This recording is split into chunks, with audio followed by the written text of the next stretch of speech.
if I buy something with appreciated Bitcoin, I am creating a taxable event, aren't I, that ought to be reported to the IRS?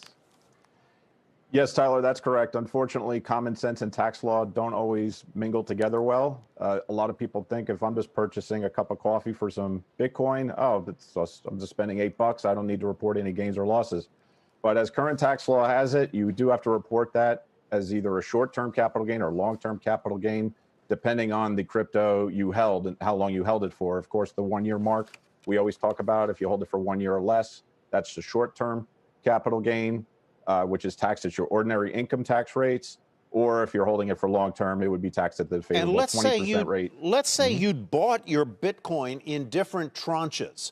How do you identify which Bitcoins you sold to establish the basis of the transaction?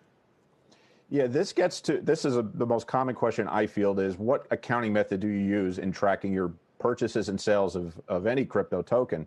The IRS currently allows two allowable methods for accounting for crypto.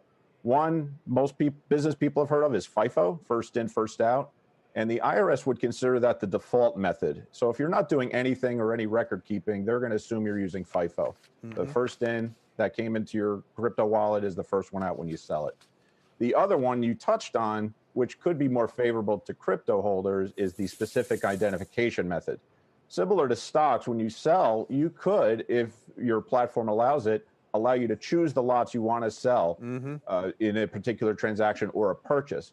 When it gets to a purchase, it's more murky because then that's going to depend on any software platform you're using that would even allow you to use the specific identification method because that method requires a lot more record keeping. You need to keep a paper trail of the original purchase date, the time of the fair market value. You need to keep track of all elements between purchasing and selling or purchasing a product with crypto to use the specific ID method. But FIFO is considered the default if you don't do anything. Tom, aside from accounting method, you told our producers that you get 10 to 15 questions every day from your colleagues around this. What are some of the other common questions that investors have about crypto? It's mostly been, what is my tax hit? They ask me, hey, Tom, I just sold Bitcoin. I made a $50,000 gain. What's my tax hit? I held it long term. So they tell me, okay, I only owe 20%, right? It's like, no, you're going to owe 20%. You're going to owe a 3.8% net investment income tax. And of course, let's not forget your state and local income taxes. So, which could wind up being a 25% or a third of your tax bill to state and local. So you could be looking at upwards of 30 to 35% for a long-term capital gain. So they're asking me a lot about the effective tax rate because more times than not, they're not setting that money aside on a capital gain. Another common question I get is offsetting with losses. Cryptocurrency, although it's a dynamic new area, is not a standalone asset when it comes to tax reporting.